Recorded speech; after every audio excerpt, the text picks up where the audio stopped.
The morning of July 30th, 2025, at 11:24:50 a.m. Kamchatka time, on the Kamchatka Peninsula in Russia, a massive 8.8 magnitude earthquake struck near the coast of this peninsula.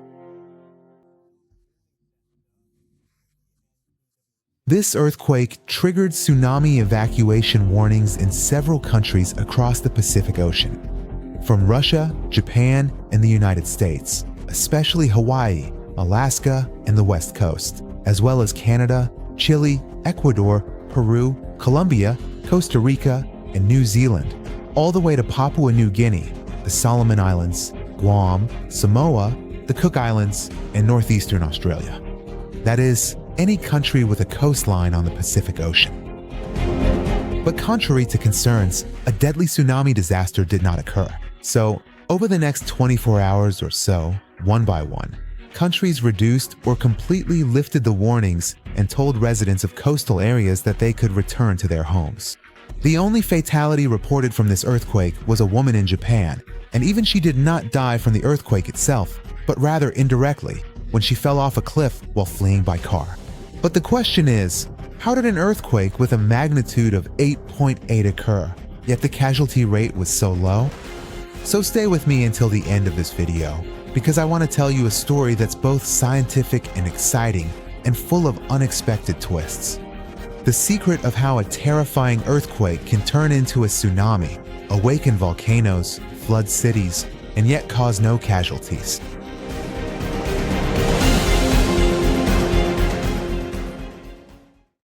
The Kamchatka Peninsula is one of the most earthquake-prone regions in the world and has a long history of extremely powerful earthquakes.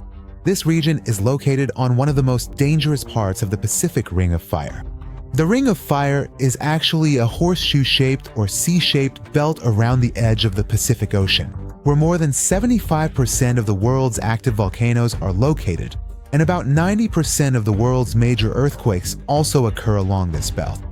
For example, the devastating 2011 earthquake in Japan, the 2004 earthquake in Indonesia, and the Indian Ocean tsunami, the 1960 Chile earthquake, which was the strongest recorded earthquake at 9.5 magnitude, and now the 2025 Kamchatka earthquake, all happened along this same belt. The reason the Ring of Fire is so dangerous goes back to something called Earth's tectonic plates. Along this belt, several of the largest tectonic plates collide or subduct with each other. That means, as you can see, one plate goes under another, and this movement causes massive earthquakes and the formation of large volcanoes. Kamchatka is located right on one of the world's most dangerous subduction faults, called the Kuril-Kamchatka Trench. Now, before we get to the 2025 earthquake, let's first quickly review a few of Kamchatka's earthquakes. The first one is the earthquake of February 3rd, 1923. This earthquake is one of the major and significant earthquakes in the history of this region, which occurred at sea and caused a deadly tsunami. The magnitude of this earthquake was about 8.5 on the Richter scale, and the resulting tsunami waves were recorded in Hawaii, Japan, and even the west coast of the United States, namely California. You should know that on some coasts of Kamchatka, the height of the waves reached over 6 meters, which is about 20 feet. Coastal cities and villages were severely damaged, but due to the low population of the area at that time, there are no exact statistics on casualties.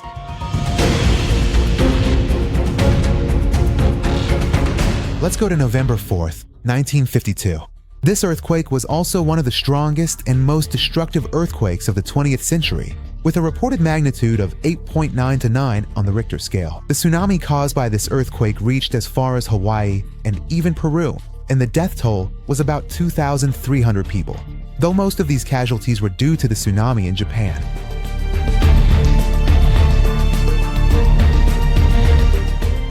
Let's move on to the earthquake of May 4th, 1959.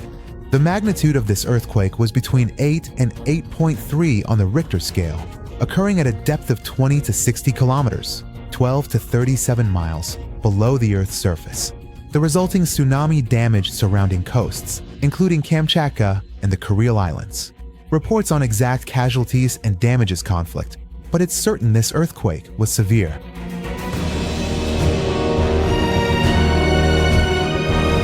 But for the fourth one, I don't want to mention an exact date. I can say that in recent decades, Kamchatka has regularly experienced earthquakes with magnitudes between 6 and 7.5 on the Richter scale. The 2006 earthquake was 7.6 on the Richter scale, and the 2013 earthquake was 8.3. And now, it's time for the 2025 earthquake with a magnitude of 8.8.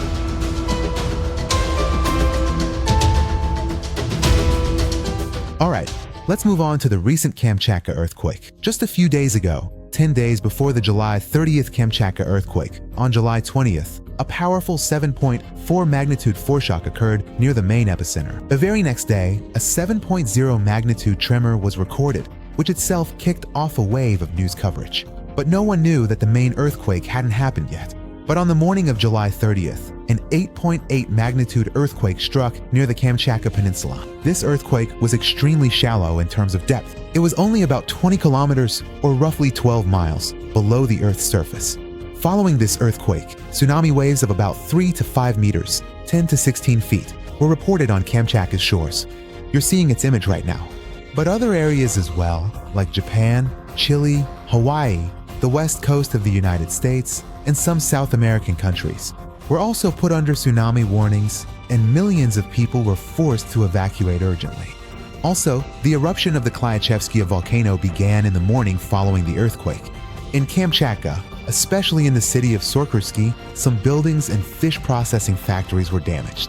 Of course, the number of injured individuals was quite low, and there was only a single death reported in Japan, which, as I previously mentioned, was tragically due to a woman driving and falling off a cliff during the evacuation process.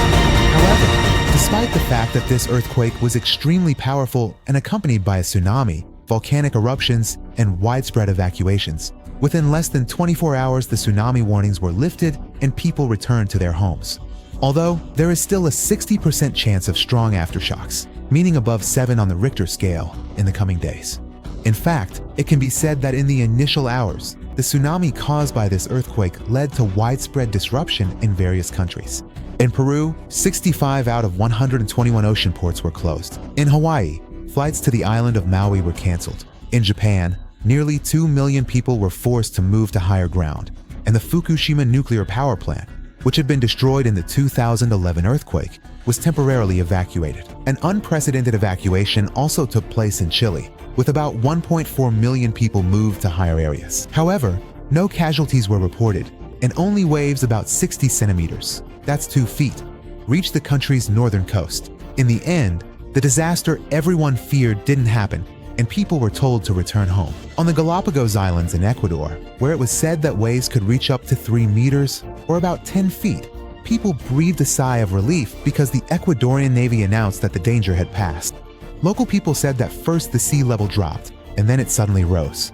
This is a sign of an approaching tsunami, but in the end, only a 1-meter wave, about 3 feet, was reported, which didn't cause any harm to anyone.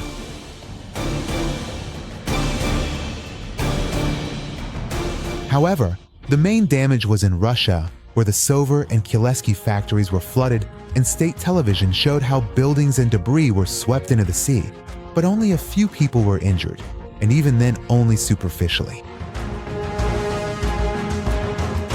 Now, you might be wondering why such a powerful earthquake resulted in so few casualties. Well, the earthquake just a few days ago was almost as strong as the 1952 earthquake. Meanwhile, in the 8.9 to 9 magnitude 1952 Kamchatka earthquake, unlike the recent quake in this region, there were about 2,300 casualties, most of which were due to the tsunami. So, one obvious reason is that the recent earthquake had very few casualties. The reason is that now there are tsunami warning systems that prevent more casualties. In the 1952 earthquake, the magnitude was extremely high and the tsunami is severe. No warning systems existed then. Many were caught off guard while asleep.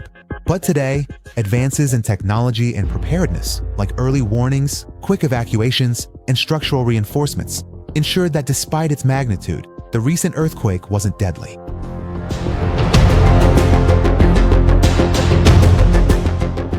Now, let's take a look together at some interesting events that happened just before or during the 2025 Kamchatka earthquake.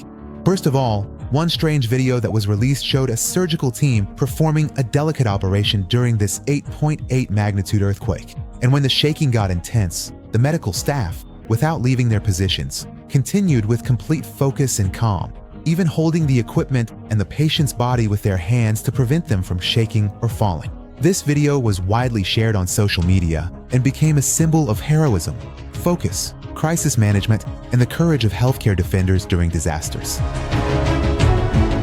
The next video is about 5 beluga whales that, in a strange way, came ashore before the earthquake happened. This scene surprised the local people, and some considered it a sign of an impending disaster. You should know that whales, especially beluga whales, have extremely sensitive hearing and can detect very weak vibrations and low frequencies coming from deep within the earth or sea before humans can sense them. That's why these whales probably came ashore to escape the danger. Even though the shore is not a suitable place for whales, they probably ended up there out of confusion and distress. There have also been videos released showing tsunami waves as high as a 5-story building in the city of Severodvinsk, which flooded the fishing ports. The streets are crowded and filled with panic, and people are fleeing in their cars. Some reports indicate that the water advanced up to about 400 meters or 1,300 feet inland. However, given the city's population of nearly 2,000, rapid evacuation, crisis management, and lessons learned from the tragic 1952 tsunami led to the implementation of swift evacuation plans, and everyone quickly moved to safe areas. As a result, no casualties were reported, which in itself is considered a major success. Meanwhile, in China, footage has also emerged showing buildings shaking violently and people panicking in markets. But in a video recorded by a tourist during the powerful 8.8 magnitude Kamchatka earthquake on the remote volcanic Kuril island of Russia, specifically Ansif Island, we witness a shocking scene. The sea lions that were resting on the rocks suddenly, startled and panicked by the shaking ground, jump into the water to save their lives. In this video, we also see boulders tumbling down from the higher cliffs at the same time, and the sea lions are forced to react instantly.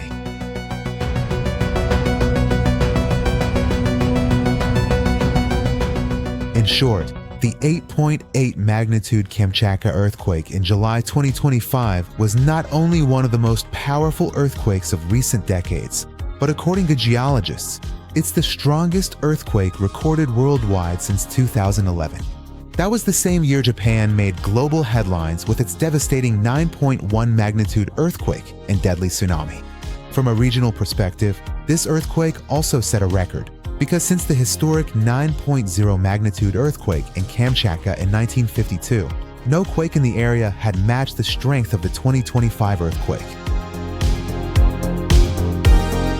At present, the warnings are still ongoing. Experts believe that in the coming days, or even weeks, aftershocks as strong as 7.5 magnitude could shake the region.